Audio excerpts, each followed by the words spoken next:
우리가 지난 그 2주 묵상했던 말씀을 한 번 더 우리가 복습해 보면은 사람으로 태어나서 제일 먼저 해야 될 것이 무엇입니까? 생명 되시는 예수 그리스도를 믿는 것이다 하고 말씀드렸죠. 사람이라면은 반드시 생명 되시는 예수 그리스도를 믿어야 된다 하고 말씀드렸어요. 아무리 큰 권력을 가지고 있고 아무리 엄청난 지식을 가지고 있고 엄청난 재물을 가지고 있다 할지라도 예수님을 만나지 못하면 그 인생은 불행한 거죠. 불행합니다. 그래서 첫 번째 사람이 선택해야 될 것은 생명 되시는 예수 그리스도를 믿는 겁니다. 그리고 두 번째 저희들이 가져야 할 선택은 바로 생명의 말씀을 받고 우리 삶에 적용하는 거죠. 다른 말로 하면 하나님의 말씀을 가까이 하는 겁니다. 하나님의 말씀을 가까이 하는 것. 그래서 성도는 매일 하나님의 말씀을 읽어야 되죠. 왜 그러냐? 말씀 안에 생명이 있어요. 태초에 말씀이 계시니라. 이 말씀이 하나님과 함께 계셨고 이 말씀이 곧 하나님이시니라 하고 요한복음 1장 1절에서 말씀하고 있죠. 그것처럼 성도는 매일 일정한 분량씩 말씀을 읽어야 돼요. 말씀을 읽을 때에 그 말씀 안에 있는 생명이 우리 속에 들어오게 됩니다. 그래서 사람은 두 번째로 선택해야 될 것은 말씀을 가까이 해야 된다. 말씀을 가까이 해야 된다는 겁니다. 한 구절 보겠습니다. 사도행전 20장 32절입니다. 읽겠습니다. 지금 내가 여러분을 주와 및 그 은혜의 말씀에 부탁하노니 그 말씀이 여러분을 능히 든든히 세우사 거룩하게 하심을 입은 모든 자 가운데 기업이 있게 하시리라. 아멘. 이 사도 바울의 설교 중에 이 말씀이 있어요. 사도 바울이 에베소 교회에서 3년 동안 눈물을 흘리면서 사역을 하고 있었어요. 그런데 성령 하나님이 예루살렘으로 가라 하고 명령하게 됩니다. 그것을 보면은 교회 주인은 바로 예수 그리스도 그분이죠. 교회 주인은 예수님입니다. 예수님이 가라면 가야 되고 있으라면 있어야 되는 거죠. 그래서 사도 바울에게 이제 예루살렘으로 가라. 그리고 가기 전에 에베소 교회 장로님들을 모아놓고 설교를 합니다. 이제 내가 떠나고 나면은 이 에베소 교회를 장로님 여러분들에게 내가 부탁한다. 여러분들이 이 교회를 잘 지키고 이 교회를 잘 키우기를 바랍니다. 하고 말하지 않았고 그렇게 말을 하지 않았고 뭐라고 말씀합니까? 보면은 내가 주와 즉 예수 그리스도와 그분의 은혜의 말씀 즉 예수님의 말씀께 부탁한다 하고 했어요. 사람에게 부탁하지 아니하고 예수님과 그분의 말씀에 내가 부탁한다는 거예요. 누구를? 여러분을 부탁한다. 그러니까 교회는 누가 역사해야 됩니까? 예수 그리스도와 그분의 말씀이 역사해야 되는 거죠. 그래서 성도는 항상 말씀을 게을리하면 안 됩니다. 말씀을 일정한 분량씩 읽을 때에 주님께서는 성도들에게 지혜를 주셔요. 총명을 주셔요. 분별력을 주십니다. 말씀을 멀리하면 영의 눈이 가려워져서 분별력이 흐려져 버려요. 분별력이 흐려지면은 악을 선이다 하고 선을 악하다 하고 말하게 돼요. 그런데 올바른 분별력을 가지게 되면은 선과 악을 바르게 분별할 수 있는 능력을 갖게 됩니다.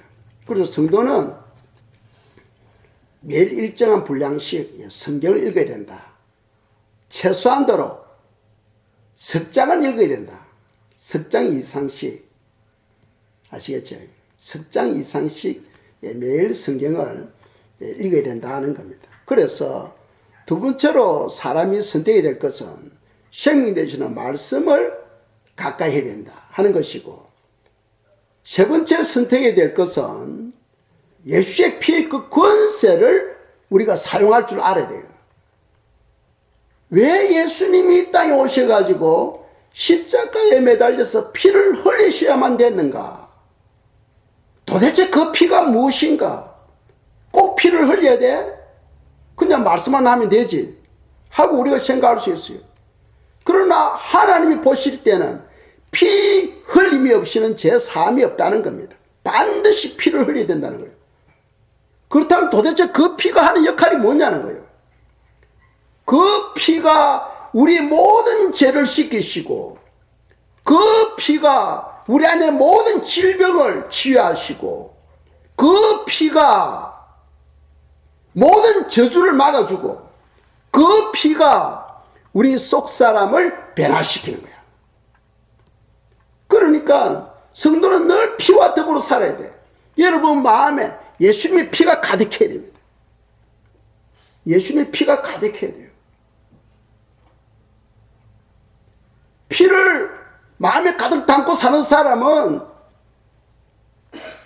항상 하나님의 평강과 기쁨이 충만하기 때문인 거죠. 그런데 죄란 것은 내가 짓는다고 짓는 게 아니고 나도 모르게 짓잖아요. 그래서 성도는 늘 예수님의 피 공로 의지해서 회개 기도하면서 살아야 됩니다. 내가 아무리 깨끗해도 살아가면서 금방 세상의 먼지가 또 앉아요. 그래서 성도는 제일 먼저 기도할 때마다 회개 기도해야 된다 하는 겁니다. 그리고 세 번째로 사람이 선택해야 될 것은 예수님의 피의 권세를 우리 삶에 사용해야 된다. 여러분들 자주 사용하시기 바랍니다. 네 번째 선택해야 될 것은 생명의 길이 되는 좁은 문, 좁은 길로 가야 된다 하는 겁니다. 넓은 문, 넓은 길은 멸망의 길이다 하고 성경 말씀하죠. 그럼 멸망의 길이다. 그런데 그 길을 많은 사람이 그 길로 간다는 거예요. 많은 그리스도인들이 넓은 문, 넓은 길로 가고 있다는 거예요. 그런데 그 길은 멸망으로 가는 길이다 하고 성경은 말씀하고 있어요. 생명의 길은 좁은 문, 좁은 길로 가는 거예요. 그럼 그 길이 무엇이냐? 하나님의 말씀을 받고 자기 삶에 적용하는 거죠.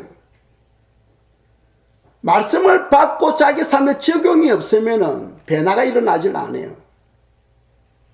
변화가 일어나질 않습니다. 하나님은 우리에게 평안을 주기를 원하는데 왜 우리 삶에 평화가 없느냐? 그것은 하나님의 말씀을 너 삶에 적용을 안 하기 때문이다 하고 히브리서 4장 2절에서 말씀하고 있어요. 적용을 안 하니까 삶에 변화가 일어나질 않는 거예요. 지난 2주 동안 우리가 생명을 선택하라 하고 말씀을 배웠잖아요. 그럼 어떻게 생명을 선택하느냐? 실제적으로 우리 삶에 어떻게 그 생명을 선택하는 것을 적용하느냐 하는 그 적용에 대해서 오늘 저희들이 말씀을 묵상할 텐데, 적용하면은 저에게는 참 아픈 상처가 있어요. 그게 뭐냐 하면은 1985년도 그때 제 집사람하고 저하고 또 목회자 한 사람하고 묵상을 시작했어요. 그때는 한국에는 아직 묵상이라는 단어가 없을 때였어요. 성도들이고 목회자들이고 묵상을 모를 때였어요. 그런데 이분은 미국 책을 자주 봄으로 해서 발견해가지고 우리 부부에게 처음으로 묵상을 가르쳤어요. 그런데 그 묵상을 할 때 참 저는 힘이 들었어요. 왜 그러냐면 묵상을 하고 나면은 그 묵상 말씀이 거울이 돼서 나를 보잖아. 그럼 내가 그 말씀을 내 삶에 적용을 해야 되거든. 적용. 그런데 나는 그 적용할 때마다 할 줄 몰라가지고 높게 적용을 하는 거예요.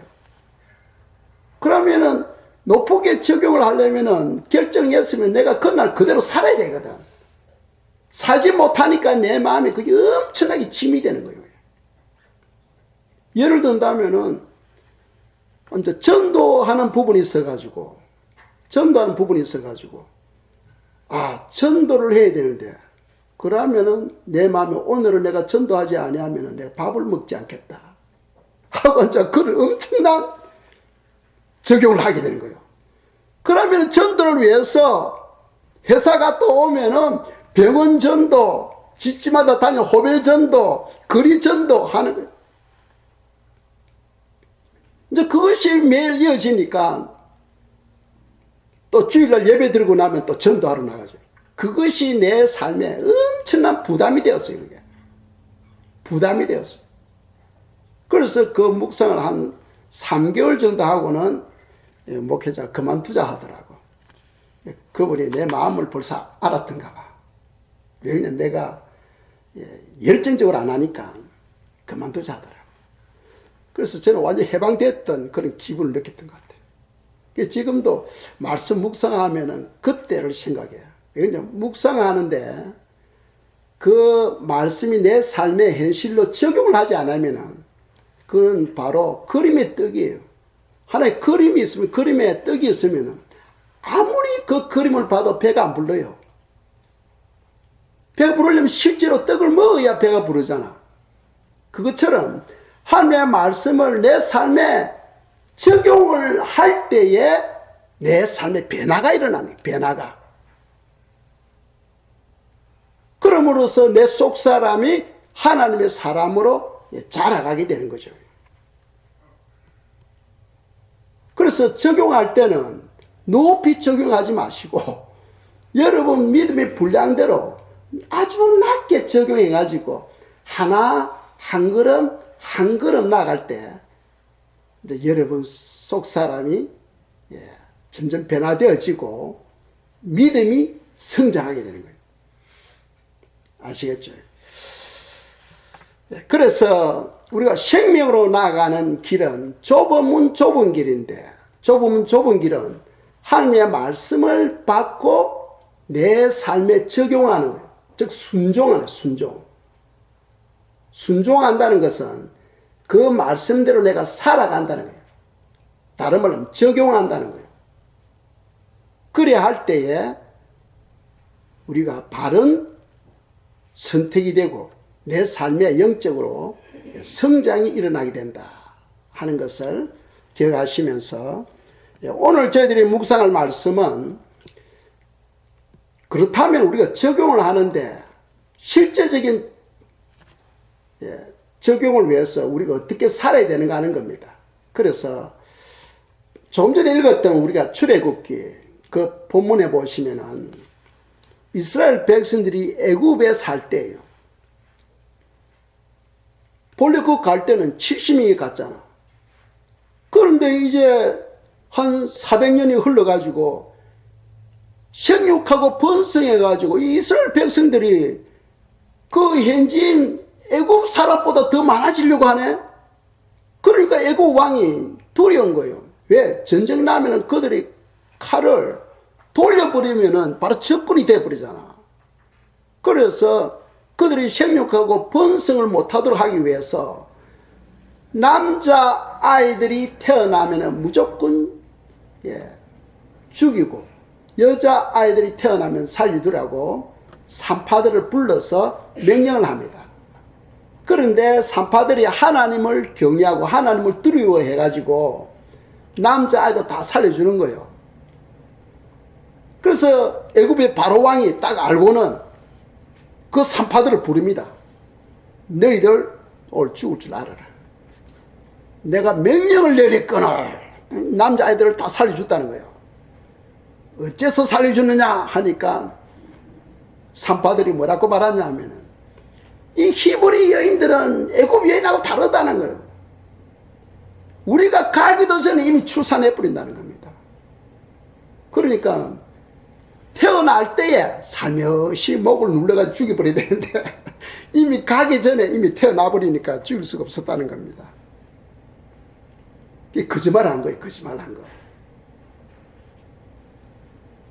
이 산파들은 하나님을 경외하여 거짓말한 거예요. 그래서 우리가 딱 볼 때, 이야, 하나님 핑계대고 거짓말하면은 괜찮구나.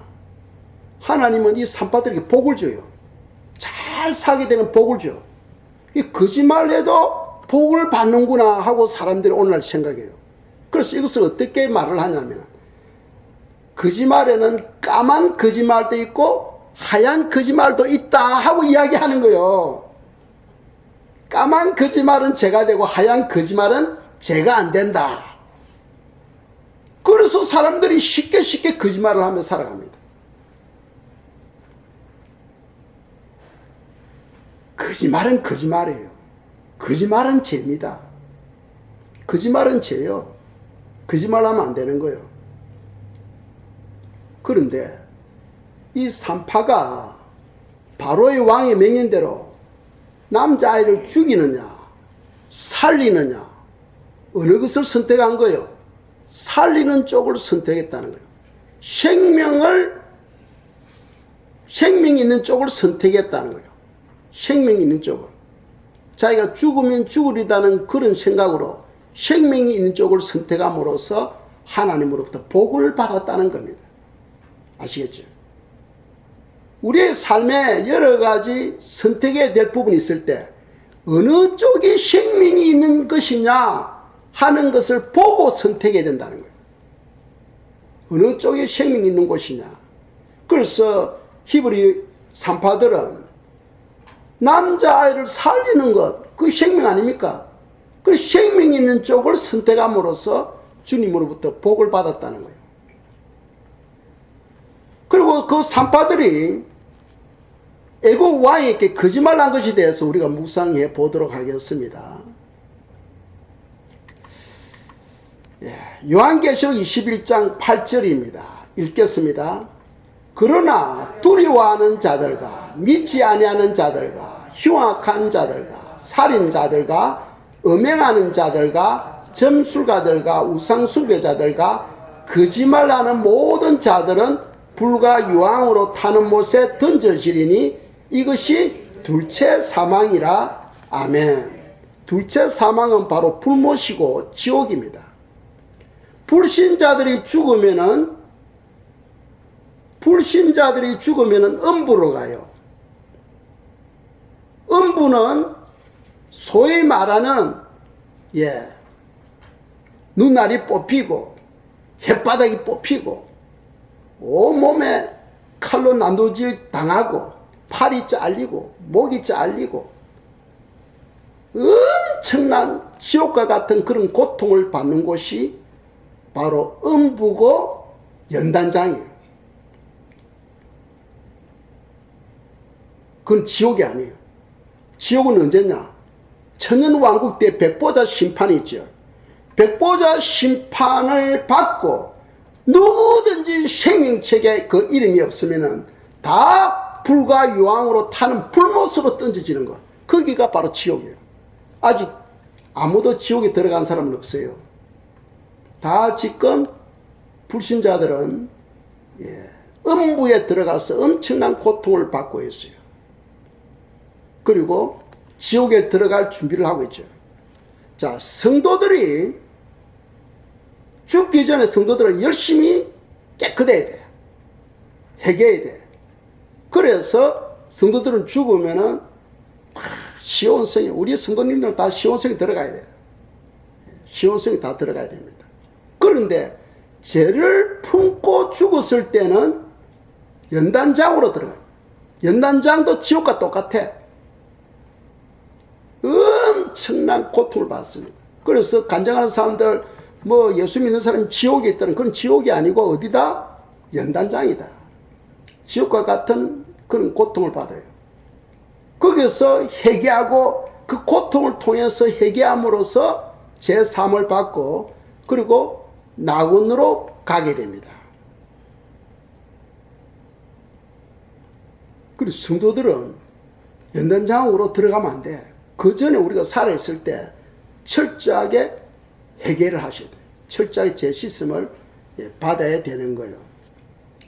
그런데 지금 8절에서 보면은 맨 밑에 보면은 불과 유황으로 타는 못에 던져지리니 이것이 둘째 사망이라. 이거는 바로 지옥을 말합니다. 지옥입니다. 지옥은 어떤 사람이 들어가느냐? 자, 앞에 보면은 두려워하는 자들, 예수님에 대하여 두려워하는 자들, 그리고 예수님을 믿지 아니하는 자들.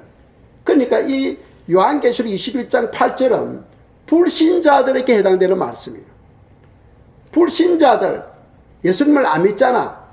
불신자들은 누구든지, 그리고 흉악한 자들, 살인자들 하고 맨 마지막에 거짓말하는 모든 자들, 이 사람들 음부로 들어갔다가 나중에 불못으로 들어가게 됩니다. 그러면 예수님 믿는 사람이 거짓말하면 어떻게 되느냐? 그게 우리의 관심이죠. 그게 우리의 관심입니다. 이는 불신자들이 그런 거고, 예수 믿는 사람이 거짓말하며 살아가는 거 어떻게 되느냐? 보겠습니다. 요한계시록 22장 15절입니다. 읽겠습니다. 개들과 점술가들과 음행하는 자들과 살인자들과 우상 숭배자들과 및 거짓말을 좋아하며 지어내는 자는 다 성 밖에 있으리라. 성 밖에 어디냐? 연단장입니다. 연단장에 떨어지는 사람들은 성경에 말하죠. 이빨을 갈면서 슬피 울게 된다. 왜 이빨을 갈니까? 내가 왜 여기 왔냐는 거예요. 내가 예수님 믿고 내가 열심히 예배드리고 내가 열심히 헌금 냈는데 내가 왜 여기 왔느냐 하면서 이빨을 갈면서 통해하는 곳이 바로 성박 연단장이에요. 그런데 여기에 어떤 사람이 들어갑니까? 첫째, 다 이 예수님 믿는 사람입니다. 얘는 믿지 않는 말은 없잖아요. 개들과 합니다. 개들은 두 가지로 의미를 가지고 있죠. 첫째는 성적으로 물러나는 사람들. 성적으로 물러나는 사람들. 두 번째로는 목회자이면서도 짓어야 될 때 짓지 않고 있는 목회자들. 사람을 의식한다든지 어떤 교리를 의식해서 짓어야 될 시간에 짓지 않고 있는 것. 다 그 개들로 분류됩니다. 그리고 점술가들. 점치게 하는 사람들. 점쳐주는 사람들이 있지요. 그래서 성도는 절대로 점치러 가면 안 됩니다. 음행하는 자들. 뒤에서, 그리고 음행하는 자들. 그리고 살인자들. 살인자들 하면은 자살하는 사람들 여기에 다 속합니다. 남을 죽이는 것도 살인이지만은 자살하는 사람도 여기에 속해요. 그래서 자살하면 안 된다는 거예요. 우상 숭배자들. 예수님보다 더 귀중히 여기는 거. 그게 물질이 될 수도 있고 사람이 될 수도 있는 거죠. 우상 숭배자들. 그리고 마지막으로 거짓말을 좋아하며 지어내는 자. 그래서 성도는 절대로 거짓말하면 안 돼. 거짓말하며 지어내는 자는 다 어디에 들어간다?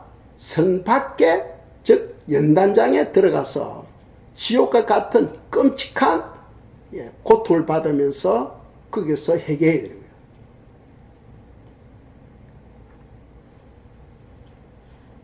히브리 산파가 뭐 하얀 거짓말을 했다. 그게 아니에요. 그 사람이 거짓말을 했거나 그게 중요한 게 아니고 하나님은 생명을 선택하는 쪽을 축복하신다. 생명을 선택하는 쪽. 그래서 생명을 선택해서 남자아이들을 다 살려줌으로써 하나님으로부터 복을 받았다 하는 겁니다. 자, 두 번째로 우리가 묵상할 것은 이스라엘 백성들이 가나안 땅에 이제 들어갑니다. 들어가는데 가나안 땅에 들어갔을 때 제일 먼저 만난 곳이 어디입니까? 여리고성이거든요. 여리고성에 두 명의 정탐꾼이 들어가서 전쟁 치기 전에 먼저 적군의 동태를 살피기 위해서 그 성에 들어갔어요. 그런데 기생 라합의 집에 이제 들어가서 아마 그 술집이었던가 봐.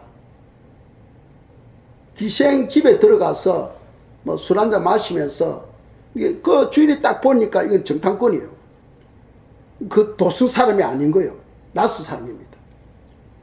그리고 보니까 이거는 이스라엘 백성이고요. 그래서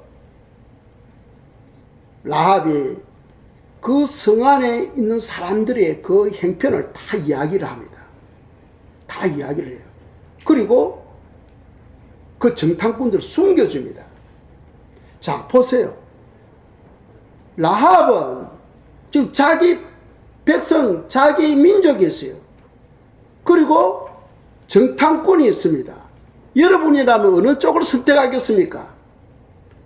자기 민족을 사랑해서 민족을 보호하기 위하여 이 두 사람을, 스파이를 정부에다 보고하겠습니까? 그렇지 않으면 이 정탐꾼 쪽에 손을 들어주겠습니까? 이런 기회가 여러분들께 주어진다면 여러분들은 어느 쪽을 선택하겠어요?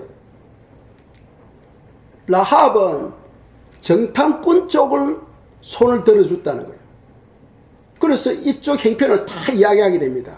그렇게 본다면 우리가 생각할 때, 야, 매국노네, 자기 민족을 팔아넘기는 매국노네, 이렇게 생각할 수 있죠. 그런데 하나님 편에서 보면은 이 라합을 엄청나게 축복하셔서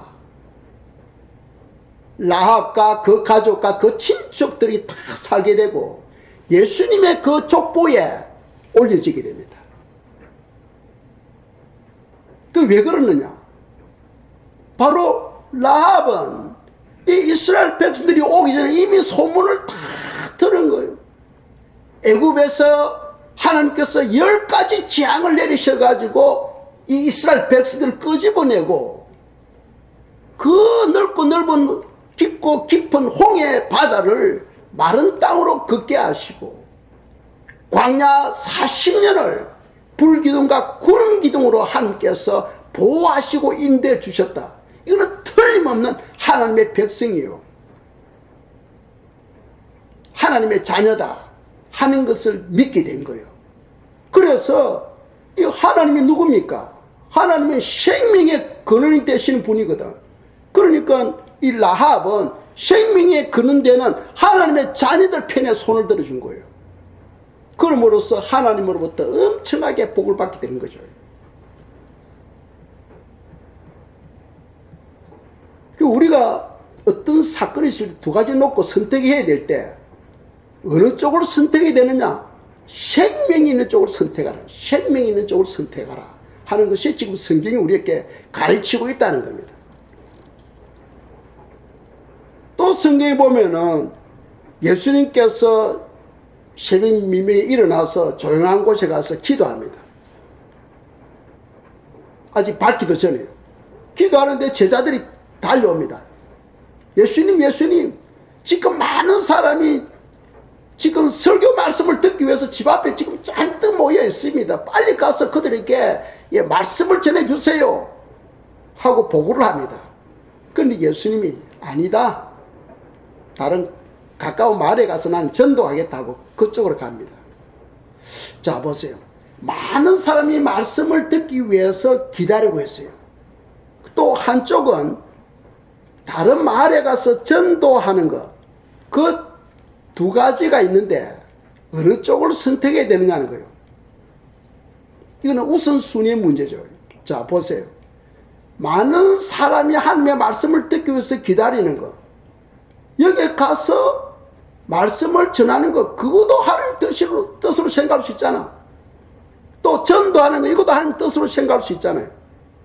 또 우리 생각으로는 아니 거기 가서 한 시간 정도 말씀을 전하고 그 다음에 여유를 가지고 가까운 마을에 가서 전도하면 되잖아.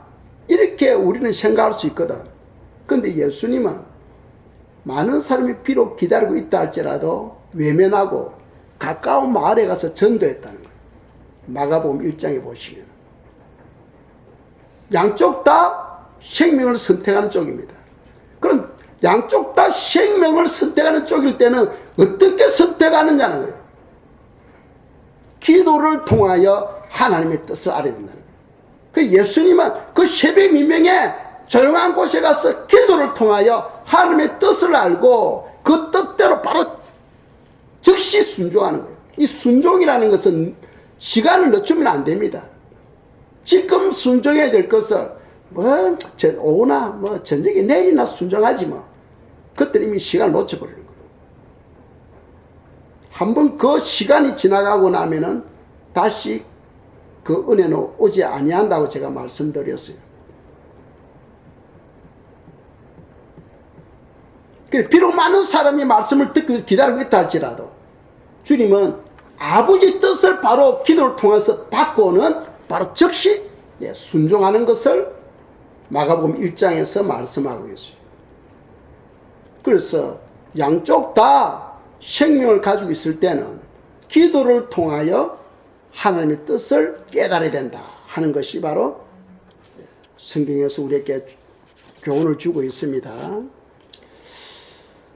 또 본디오 빌라도에 관한 또 이야기입니다. 빌라도가 예수님을 시문합니다. 시문해 보니까 죄가 없거든. 죄가 없는 거예요. 내가 예수라는 사람을 내가 보내줘야 되겠다 하니까 백성들이 아니라고 저 십자가에 매달아 죽여야 된다고 십자가에 매달아 죽여달라고 합니다.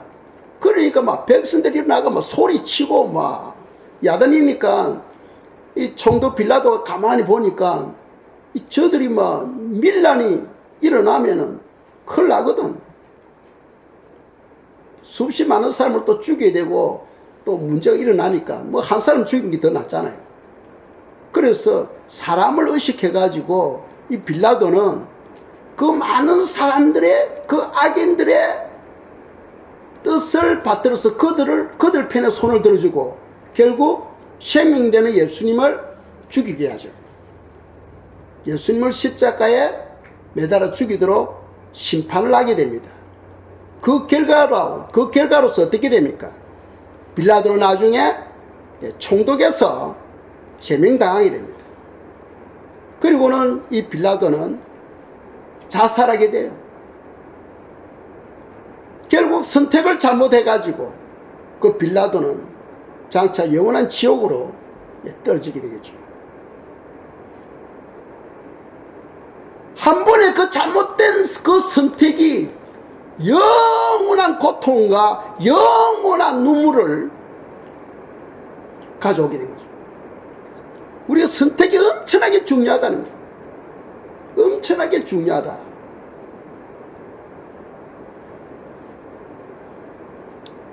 가룟 유다 보세요. 가룟 유다는 예수님의 제자입니다. 그냥 가만히 따라만 다녀도 12제자 반열에 들어가가지고 엄청난 영광을 누릴 수 있는 건데 결국 물질과 생명 두 개를 놓고 있을 때 가룟 유다는 어느 쪽을 선택했습니까? 생명을 팔아버리고 물질을 선택함으로써 지옥으로 떨어지고 말하죠.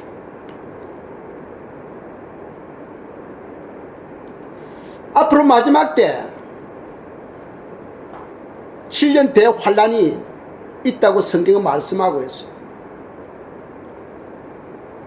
그때 적그리스도가 출현하게 되고 적그리스도가 모든 사람들에게 짐승의 표를 받도록 강요하게 됩니다. 그 짐승의 표는 오늘날 크레딧과 거의 같은 거예요. 물건을 사고 팔고 하는데 아주 중요한 거예요. 근데 그 칩을 몸에 받으면은 이 사람이 지금 어디에 있고 누구를 만나고 다 알 수 있죠. 그 신원이 확인이 되어지는 겁니다. 그래서 적그리스도가 온 세계에 시행하는데 모든 사람들로 다 짐승의 표를 받게 하는 거예요. 그런데 성경은 뭐라고 말씀합니까? 누구든지 짐승의 표를 받으면은 다 불 속으로 던져진다는 거예요. 그러니까 짐승의 표를 받지 않고 예수님을 믿느냐, 짐승의 표를 받느냐. 짐승의 표를 받으면은 이 땅에서 얼마 동안 더 살 수 있어. 그런데 예수님을 믿으면은 단도대에서 죽어.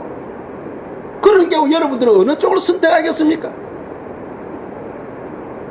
어느 쪽을 선택하겠습니까? 이거는 그냥 설교하는 것이 아니고 앞으로 휴거에 참여하지 못할 영혼들에게는 반드시 거쳐야 할 상황입니다. 만약 여러분들이라면 어느 쪽을 선택하겠어요? 지금 죽더라도 예수님 믿는 쪽을 선택하겠습니까? 그렇지 않으면 지금 조금 더 살기 위해서 짐승의 표를 받겠습니까?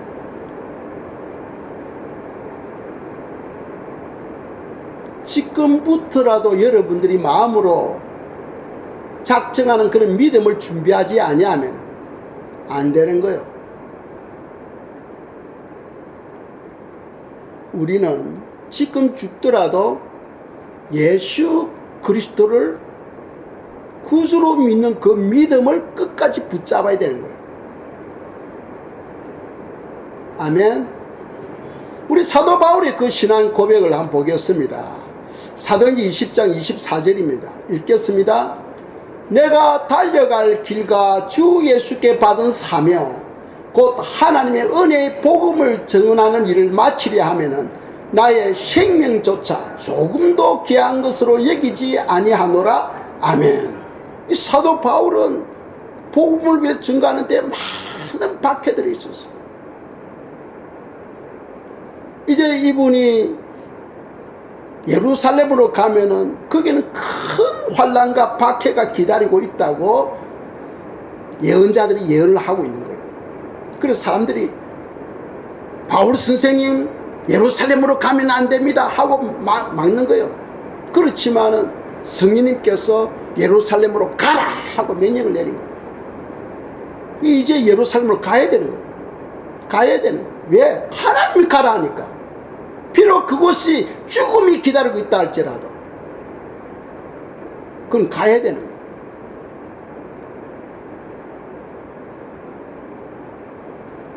제가 미국에 올 때 후원교회에서 온 성도님들이 원하니까 가지 마라.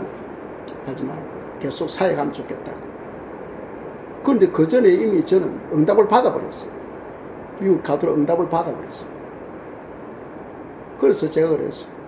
갔다가 돌아오더라도 저는 가야 됩니다. 왜? 주님께서 이미 가라고 명령을 하셨기 때문에. 명령하셨기 때문에.